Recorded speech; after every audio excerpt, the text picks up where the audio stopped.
Welcome back to another Rehab Rebel episode.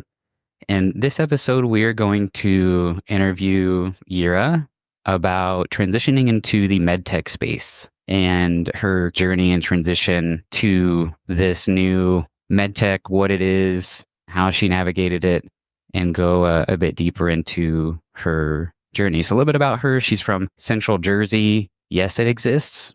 So you've lived in New York City for 10 years now, and then went to physical therapy school at NYU. And I'm currently working as a senior performance manager at Exos. That's exciting. A summary of what we're about to get into, the takeaway for this particular episode is that recognizing when something isn't quite right in our careers is the first step towards positive change. It's crucial to listen to our instincts and be open to exploring alternative paths that align better with our passions and goals. Embracing change, overcoming imposter syndrome, and leveraging transferable skills are key elements in navigating career transition successfully. So with all that, welcome to this show, Yera. Thank you. Thanks for having me. I'm really excited to be here. Yeah, me too. I'm excited to dive into this with you. And let's just go to the bio first and just get this knocked out. The Central Jersey, yes, it exists. What's this about? Tell us. Yeah, we're our own unique experience in Central Jersey, and people try to act like there's only a North Jersey and a South Jersey. No, there's a Central Jersey. We are real. It's not just about pork rolls and Taylor hams, but Central Jersey, we've got our own little bubble. We go to New York sometimes. We also go to Philly. Some people support the Giants. Some people support the Eagles. And so I like to rep Central Jersey because that's where I grew up. And I believe we're real. Get it straight, guys. Thank you. That's really the purpose of this podcast. I think now that we've established that, we're good. We're good. Perfect. So what made you decide to become a rehab professional in the first place? My mom is a nurse as well as my sister. So we always grew up in a house where healthcare was there. It was an industry we knew we wanted to explore. Growing up, I loved the security and, the aspect of being able to help people and be there throughout their healing process. So I explored various routes, whether it be, medicine or pharmacy, and everything that I dipped my foot into with medicine. I felt you weren't really able to get to know the patient, and that frustrated me. It was a lot of ins and outs and negotiating with insurance companies, which we do in PT as well, I've learned now. But I was looking for more of this connection with patients. And when I did end up shadowing a physical therapist, it was really cool to see that, PTs see patients 2 to 3 times a week for an hour, and you really get to know the person on a deeper level. And I appreciated that about physical therapy. So once I started to really learn more about it, I knew that was the field that I wanted to get into. That's actually similar to what happened to me as well. I went out and tried some different professions and shouted them. And then one I actually didn't think about was physical therapy. It was like one of the last ones. And I went and checked it out, and I was, man, this seems really practical, and I'm digging this. This is great. What were some of the first sense of awareness that things weren't quite right with the traditional, rehab career path that you were going down? There was a certain change we were experiencing at one of the larger hospital systems in New York I was working at, and things were getting a lot more saturated. Our schedules were, maybe before there was a 30-minute block and you were able to catch up on documentation or talk to your coworkers. And with the clinic being so backloaded, we were just getting patient after patient after patient, and there was no more breaks in the day. It became really frustrating where even if there was a sick day, or for instance, I had an emergency in my life where my mom was in the ICU for a couple of weeks, and we found out that she needed this emergent surgery close to 2 weeks before. So I go to my supervisor. I need to clear out my schedule. I can't be at work these couple of weeks. I'm going to be in Philly with my mom at the hospital. And the protocol at that time was to be able to call every patient. You had to call each and every person and say, hey, I can't come to work because of X reasons or whatever. And so I start calling my patients and clearing my schedule for the week. And literally there's 12 people a day, right? So I'm calling a person and saying, hey, I can't come. And people were frustrated, rightfully so. They had waited for an appointment for months. And now for me to cancel when one of the patients was dealing with a concussion and they were so eager to get in there, But it was also so disheartening for me as a clinician because at the same time, I just knew I was trying to be there for my mom. And I had people crying on the phone. I'm feeling guilt and I'm feeling this system has to work in a better way. This can't be it. And it was just so challenging for me to navigate that. And then, simultaneously, about a month and a half later, I'm in California with my sister who had transitioned into MedTech, the field that I'm in now. And I see her working from home, driving this impact. She was in sales and had learned so many new skills. And I looked at that and I was like, you know what? I think I got to make a change. I still cared a lot about healthcare. I still do, but I needed to make an impact in a different realm. And I didn't think the hospital system and clinical care was really suiting me anymore. For sure. Just want to clarify a couple things. Were you in an inpatient hospital setting and they made you call all the patients in their rooms and tell them you weren't coming? That would have been really insane. No. Thankfully, it wasn't outpatient then. But, I was affiliated with a really well-established hospital in New York, and they had an intake staff who scheduled appointments. But in all honesty, they were just so overloaded. We had a team of 45 clinicians. So intake staff couldn't even take up this task anymore. So it was outpatient orthopedics, but I would call each and every patient and say, hey, we are canceling this appointment. Let me try to find another slot on somebody else's schedule. But mind you, I think people who don't work in healthcare don't recognize that this is all extra time that clinicians stay after work to do, right? You don't have the admin time blocked into your schedule. There's no flexibility. So I'm coming in 2 hours early to work to be able to call patients, and you're still staying and working your shift. Now, being on the other side, I think these are realities that people don't recognize in healthcare. There's so much that you're just doing outside of your shift to stay afloat. Yeah, it's something that isn't right. People should get compensated for their time, and we're just getting taken advantage of most of the time. MedTech. Define MedTech and this MedTech space, or what is all that? I'm in the corporate wellness tech space right now, but there's a lot going on in MedTech, So COVID, I think, was a huge catalyst for us in healthcare, where a lot of hospital systems, including the one that I was at, shifted to telehealth very quickly. And it was really interesting because we recognized in COVID that though we probably had the technology and the infrastructure to make these changes, it hadn't happened, right? Until we had this massive catalyst to do so.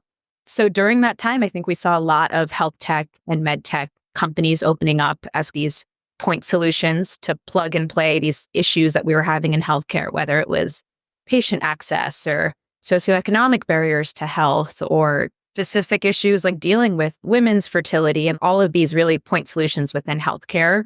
And so what's exciting with that is I think that there's a lot of room for healthcare practitioners to transition into these roles and perhaps learn new skills and contribute to healthcare innovation in unique ways.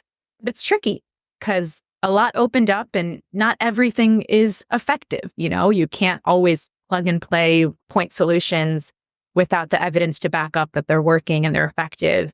I personally work at Google, actually, through the company I'm at, Exos, which has a vendor relationship with various corporate entities.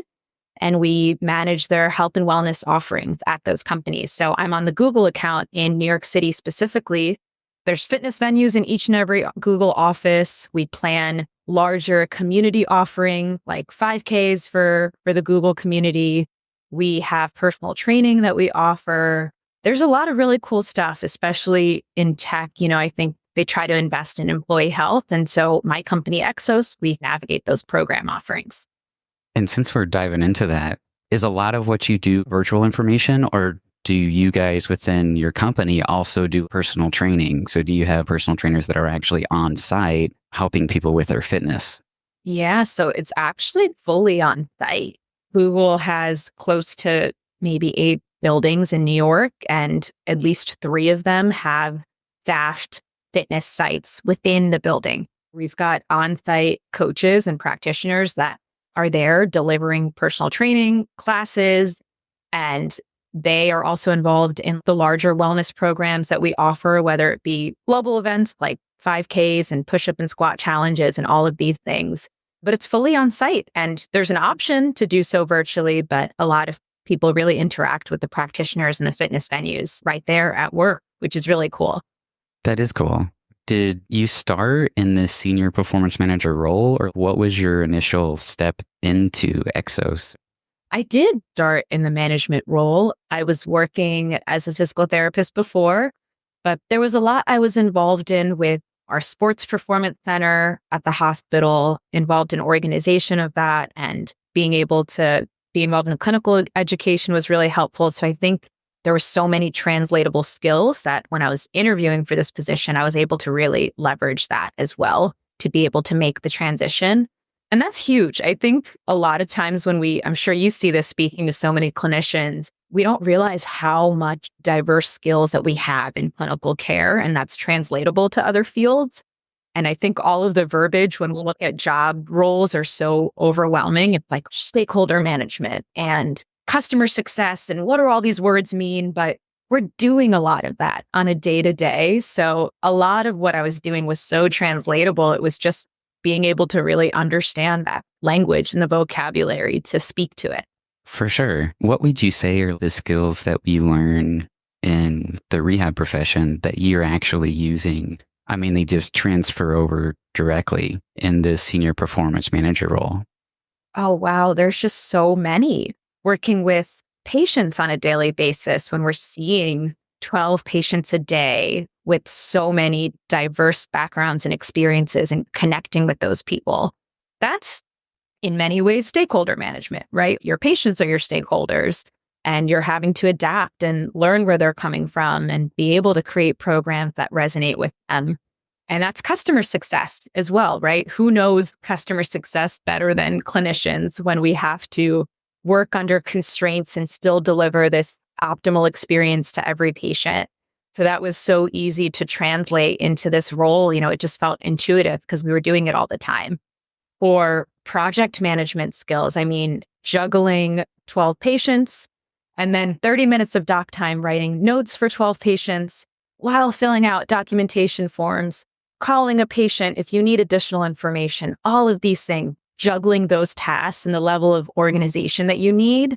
We do that on a daily basis. And so that was really easily translatable as well. Just learning the verbiage, of course, learning how to create Gantt charts and learning the, vocabulary was important, but it was easily translatable in terms of, what we were doing really is a lot of what you're doing in those project management roles as well. For sure. I want to dive in more into this, definitely around how you landed this role and found this role. But let's back up first and get back into, was there a specific moment that you realized that, this traditional rehab path wasn't for you, or a decisive moment? Okay, this happened. Now I'm going to go do something different. I don't know if it was a decisive moment. I wish I had that because I feel like it would make for a much better story, but I think it was more of a slow burn of moments of stress with taking care of my family and feeling my job wasn't able to fully support that, or not having the flexibility to make my own schedule. And there were so many little things that I think caught up with me. It was more just slow frustration, of wanting to be able to learn new skills and try new things. And I felt I was stuck in my role. And I think that's important to note because oftentimes now that I've left, people assume that I experienced burnout, right? Everyone's, oh, you were burnt out. That's why you left healthcare. It's such an awful field right now. It's not taking care of its clinicians. And I wouldn't even say it was burnout till the last day. I did enjoy what I was doing and I loved healthcare. I think I was more frustrated by the lack of lateral mobility and diverse experiences. Clinical care was great, but I wanted to be able to learn new things and try new things. And I felt I wasn't suited to do that in my role anymore. Absolutely. How did you land on this MedTech space, the tech side of health? Did you explore other alternative categories of where you could take your career? Why this specific MedTech thing? I definitely just was really intrigued by all of these cool companies and, solutions that were coming out during COVID. So I always had a pulse on that when I was in the hospital system of, hey, what are people doing to innovate in the healthcare space? And so I don't know if I really considered anything outside of that. I think I looked at job postings and was curious, but I really was always channeled in the med tech world. There was a couple of people I was following on LinkedIn that would post new jobs that had opened up weekly. And this one came up in corporate wellness with Exos. And I had heard of Exos before because they actually have physical therapy offerings and on-site clinics. The job role had no information. It didn't say Google. It didn't say anything regarding the specifics of what I was doing. But I was, hey, let me just interview diversely. I'll get experience. Interviewing is hard. And then once I learned more about the job, I thought, hey, this is actually pretty cool. And, I'll be able to learn new things, which I am. We're opening a new site, new Google building in about a month. And I've been involved in managing the success of that, which is a totally new experience. It wasn't very deliberate. I do feel like I just landed on something. So it was a mix of luck and consistent job searching. And here we are. That's cool. The finding the medtech jobs. So let's say somebody's interested in exploring other medtech possible career opportunities or job openings. What are some helpful websites? What are maybe some keywords that can help them navigate that specific niche of alternative careers? LinkedIn is a great resource and you have to use it properly. Really being able to network through LinkedIn is huge. Because when it comes time to search for these jobs, having those connections and having referrals is really, really beneficial to actually talk to someone and interview.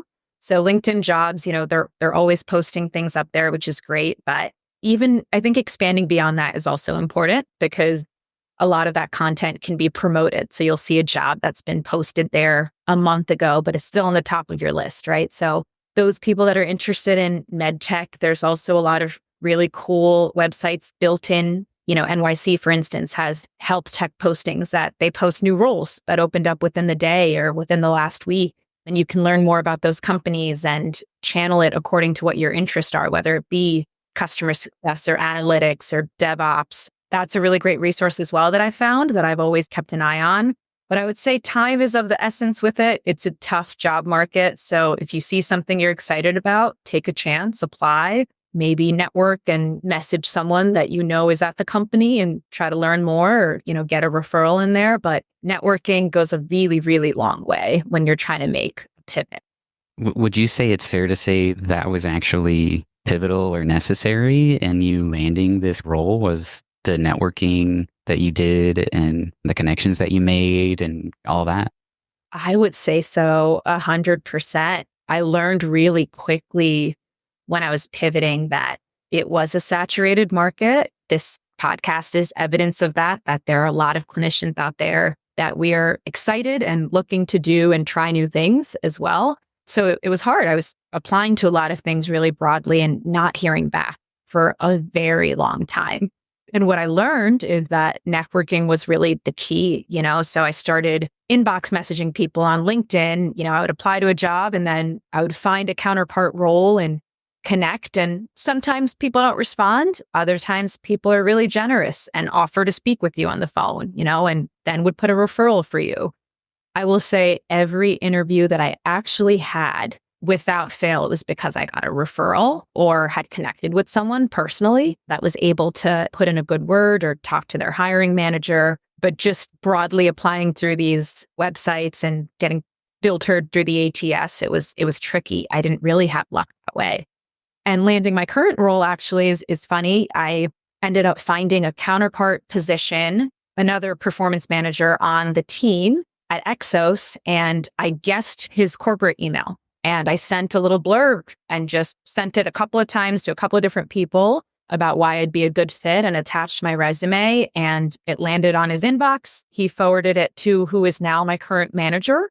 And they interviewed me, and that's how I landed here. But if I was just sitting in a recruiter's inbox with 200 other applicants, would I have been here? I don't know, So I do think networking is huge and getting really scrappy about it, cold email people, but it's effective to really be able to connect and land the interviews that you want.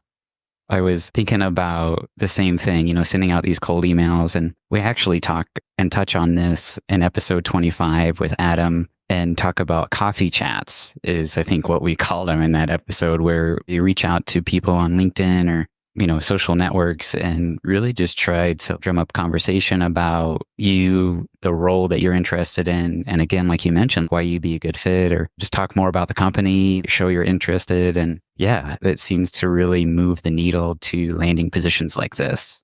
Yeah. And it just motivates you. Every conversation I had with someone in that space, it was so great to understand why they had moved into that sphere and why they wanted to drive innovation in healthcare. And it's really motivating in a job search to be able to talk to people like that and learn about what inspires them, because searching for a new job can be soul crushing, in all honesty. So people will try so hard to pivot and they get discouraged when they've applied to a couple of things and don't hear back. But those connections can really go a long way. And it's great to hear people's stories. How many applications did you put out, would you say, or how many, jobs did you apply for within this medtech space before you actually were getting interviews back and then you landed this job that you have now? Oh, Tanner, I don't even know how to answer that question. I mean, we're probably talking hundreds. At first, I had such a beautiful little spreadsheet of, this is the company I applied to. This is the pros and the cons. And I was doing such deep research into companies that I was interested in. And then I just gave up on that process because I was, well, this is taking up a lot of time and I'm not always hearing back. I would say once I really started being able to network better, it was a much higher success rate of getting interviews and even figuring out if I wanted the job. But it was a journey, though. I would say we're probably talking hundreds of applications, but it lands. I think that's the way the job market is right now, which is tough. For sure. I had to ask because I remember in episode 25, where we talk about an alternative tech career path, Adam was saying he applied to hundreds also. And this is common within this particular space. That's just what applicants do and what you have to do and do this networking if you're actually going to get an interview and have a real shot at landing one of these jobs. So that's wild. What was the time frame between starting to apply to these jobs to actually landing the current role that you're in? Close to a year. I mentioned going out to Cali and being with my sister and watching her work remote. That was September, I remember, of that year. And then it was close till August of the next year at which I had transitioned into the new position here at Exos. So it took a long time. And I feel like I created a playbook that I haven't put on paper yet, except, emails to people that asked. But a couple of months was just applying and not even tweaking my resume, right? Just applying with the resume I had for clinical jobs, which got me nowhere. So at first, it just made no sense looking back. Then you learn how to really fine tune your resume, which is also huge. All of that clinical experience, though it's great and you're so proud of it, maybe it's not as relevant when you're translating into different job roles. So it took close to a year, but it was worth it because I think now even when people reach out and ask for advice, I'm able to give them a breakdown of this is how you can tailor your resume. This is how you start networking efficiently. That journey was really helpful. There's a couple of things that you mentioned, I think, that really helped you. It was the interviewing that's come up several times, and then catering your resume. Let's say somebody's wanting to go down the path that you did, this medtech path, and they want to improve. We'll start with the resume. They want to improve their resume to cater towards the medtech role or job that they're wanting to do. What would you recommend? And or is there any resources that you found super helpful to be able to accomplish this goal? I did upskilling a lot initially, and I think that was the first step. I took project management courses. I took one through Villanova, which was close to 6 months long, but it was helpful because, in all honesty, I was also able to understand the job roles a lot more. Initially in the search, I'm looking online and what do these positions even mean? I think learning the verbiage was really helpful and learning how to be able to organize things in a better way. So I did, upskilling on my own with that. I took a couple of UX courses to learn the user experience in health tech because a lot of companies, are in the product space. So I wanted to be able to understand that mentality of how they're navigating those changes. But initially, I would say with the resume, it was really important to be able to translate clinical skills into skills that make sense when you're applying to these roles. So again, if you're treating 12 patients a day, that's great. but how are you really being able to engage with customers? How are you connecting with customers in a way that makes sense? And don't lie, but definitely translate language-wise is important, because just like we don't understand perhaps project management language initially, similarly, when we're talking about healthcare and EMR and documentation, that doesn't land to somebody in health tech that's not a clinician. And wherever you can to make it quantifiable with metrics of this is the impact I made, and it's so clear on paper to see why you'd be a good fit for that role. So changing that language is important, making it quantifiable, and changing the order of things. The amount of times people have shown me a resume and their education is the first thing at the top, but they graduated 10 years ago and they've got such awesome experience after. Put that at the top. Reorder things, because honestly, most often a recruiter is looking at your resume or hiring manager, and in 10 seconds, maybe less, maybe 3 seconds, right? They're deciding if they should even email and interview you. Those things I think are really important. For sure. And I love hearing about you really learned new skills and took new coursework to be a better fit for the med tech space with project management courses and then the UX courses. And I think that's awesome. Were there any other courses that, you took or you felt that you really needed to take to be able to, maybe up to speed or qualify for some of these med tech roles? Yeah, definitely. I like learning a lot, and to the point that I could enjoy just spending an evening on Coursera, hours just learning, new things, and it's something I enjoy. So sometimes I have to actually put a block on myself to say, okay, this is enough for today. Now I have the luxury of $5,000 Con Ed through Exos yearly, which is huge, and that's a big blessing, because in healthcare, oftentimes we don't have a budget that large. So since then, I've taken product management courses to really understand product roadmaps better and how to successfully launch new products. That's been really helpful. I've taken coursework on Coursera, which has been really helpful about healthcare analytics and now AI in healthcare, to see what that impact is like and how those initiatives are made. And it's really interesting. So I would say when I was looking for a job, it was tricky because upskilling is expensive. So I had to be really particular about what I wanted to put my money towards. And that's why I chose that Villanova course. But there's a lot out there. It doesn't always have to be a course that you spend a lot of money on and put on your resume. Even if you're just taking a free YouTube course and learning language and learning the concepts to be able to really speak to it and apply it, that's powerful as well. For sure. Upscaling. You keep saying upscaling. I am not familiar with what upscaling is. Can you tell us what upscaling is exactly? Yeah, upskilling is learning new skills, So if you're in a role, and oftentimes people in the startup industry experience this a lot, where they get hired for a certain position and then maybe they're spread a little thin and they're, okay, you're going to now move into this other realm and you're going to work in this role instead. And so you have to upskill in the position to be able to take coursework or to learn, new things to then deliver in that new capacity. So we're doing it all the time. And I remember one day I came to work and I had a TMJ patient on my schedule. I never treated TMJ before. And all I remembered from school was a little bit about a disc and, I don't really know how to diagnose this though. So even that week, I remember upskilling. But it's just really a term of just learning new things that you need for your position. Thanks for explaining that. The interviewing part, we, mentioned the resume and then this additional coursework. What were some things that were really helpful for improving your interview skills, and maybe even falls into the same category as networking with some of these employees with the companies you're applying to? Was there any courses you did on that, or mock interviews, or how did you improve your skills there? Interviewing itself was huge practice. Even roles that maybe I wasn't super keen on, if I got an interview, I would take it always, because you never know what questions are going to be asked. And any opportunity you have to interview is practice, even if you're not in love with the job.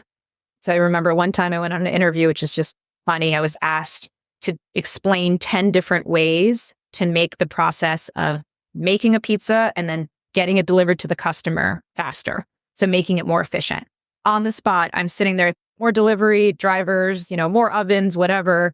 But it's funny, it's just, you never know what they're going to ask you, right? But being prepared and interviewing itself is a huge skill. Beyond that, it was helpful to just take courses and learn. A little hack that I really liked was you often get situational questions of describe a time that you were involved in process improvement, for instance. And a framework that I really loved was the STAR framework. So when you're answering an interview question, you start by describing the situation or the scenario in detail of what you were involved in. Hey, this is the problem at hand. We needed to improve our EMR system and people were documenting for way too long for an initial eval. And then you move into the T of STAR of the task. What did you do? What were the actual things that you were able to outline to address? A is action. How did you act upon it? And then R is the result. So what was the result? But it was really interesting to learn those things because I think before I was going in blind, didn't know what would be asked. And I was often just babbling. One guy I really liked was Andrew De Civita. I think he's got a YouTube channel that I really liked and talked a lot about interview skills, but it was helpful to learn those frameworks.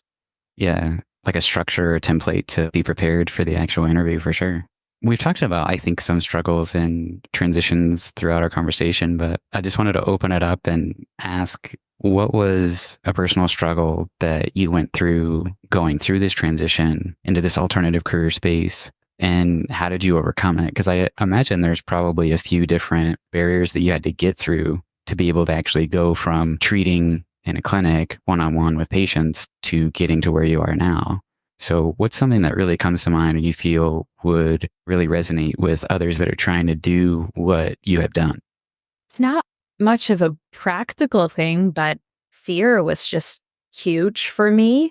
And I know we touched upon discussing imposter syndrome, but for me, that was a huge barrier of just feeling I was applying to positions or interviewing and not feeling I was up to par, or as a clinician, I had the experiences that would make sense for it. And sometimes it feels the job search process itself reaffirmed that for you because you get so many denials or sometimes rejections literally hours after you applied.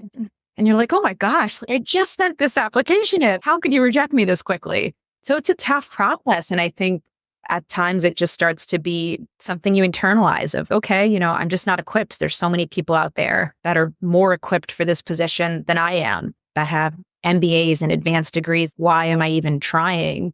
And so I think the fear of failure and imposter syndrome was really difficult, but getting over that and framing everything as a growth opportunity was so much better for my success in landing the role that I wanted, but also just being able to persevere and have the energy too. So when I failed at an interview and when I got a rejection letter, sometimes after 5-6 rounds of interviews, there was one position that I really cared about, 6 rounds of interviews and prep and time, and I got a rejection afterwards for that role. I allowed myself to wallow. You're allowed to feel, okay, maybe it's not going to happen. And then a couple of days later, it was just, okay, what did I learn? What questions from that interview were things that I tripped up on a little bit, that I could improve the answer for next time? What is the growth that comes from this? And you get better every interview, every time that you're in uncomfortable situations. So I don't know if it was a practical thing that helped me in the journey, but really just tackling that fear. And maybe when you feel uncomfortable, do it. That probably means that you're going to grow from that experience. What do you think helped you get over that fear and overcome that imposter syndrome? Just continuing to run towards that feeling of discomfort. It's so counterintuitive and we don't want to do that. But anytime I felt that feeling of those butterflies or that discomfort, I'm okay, I have to do this. And it went to the extreme. It's funny, last year, after I got the job, I really want to just tackle this in multiple rounds. I did an open mic. I grew up singing. I was in choir for years and years, but I hadn't sang publicly in so long. And I got to do an open mic. I got to challenge this. I don't want to feel fear. And so probably to this ridiculous level, but it helps, right? Anytime you feel really, really scared to do something, you do it. And then the next time it feels a little less scary. So I think it was just exposure and continuing to reflect afterwards of if there was failure of what could have been done better and not taking it personally. I love that. You're definitely talking about a growth mindset versus a fixed mindset. So I love all this growth mindset stuff. That's great. What do you love most about your new reality? That's a great question. There's a lot I love about it. I would say the flexibility coming from healthcare is really huge to be able to make my own schedule. My current role is hybrid, so I can work 2 days from home and then 3 days in the office. And the flexibility to say, okay, even if it's a day full of meetings, if I can schedule it in a way of, I've got a 15-minute break here because I want one, or I want to take a walk. And so I'm going to ask this person to shift the meeting and they're okay doing so. And whatever it might be, you don't have that in healthcare because it's just back to back, patient after patient. And oftentimes to the point that you're not even able to take a sip of water, right? It's tough. So it's been huge to just be able to actually make my own schedule and have that flexibility. Not always, busy times like right now, it's a really busy season. It's tougher, but it's still huge to be able to just pencil in little slots when you need it for yourself.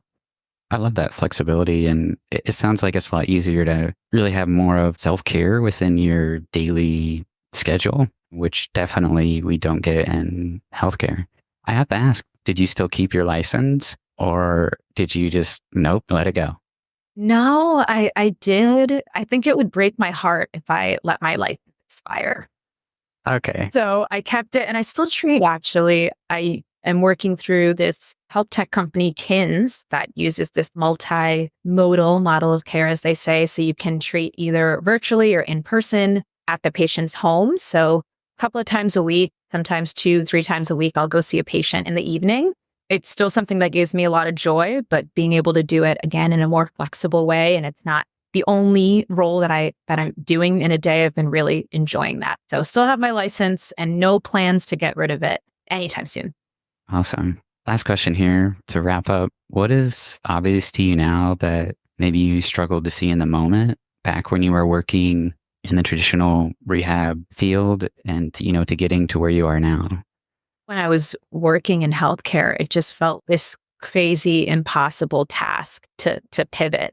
Again, it was confirmed when I tried, but I think understanding that anything can be learned, and oftentimes people don't know what they're doing in their role. And not in a way that they're incompetent. I don't mean that at all. I just mean we don't always have answers, right? And so I think when I was in healthcare, I would look at these positions and roles and how will I ever learn how to do this successfully? And even when you enter the corporate space, which I'm in now, I realize that people are winging things. We're learning as we go. And even if you've come to the role with a certain background, it's still challenging to be decisive in that position. And especially when you're working in tech and things move quickly and you got to be agile.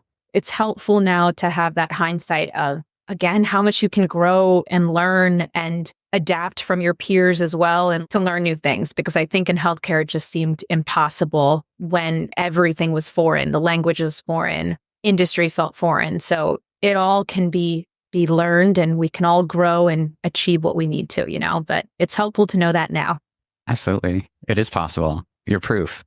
I'm happy to be proof. And anytime anybody needs advice or is feeling, struggling to make that pivot, I'm happy to be a resource or to even share in the misery of job searching sometimes. For sure. We'll include everything we talked about in the show notes and then your LinkedIn contact and all that so people can reach out to you. Yera, thank you so much for taking the time out of your day to share your story and give us some insights on your alternative transition. And thank you so much for joining me. Thanks, Tanner. This was great. Loved being on here. And yeah, happy to connect with anyone that wants to chat.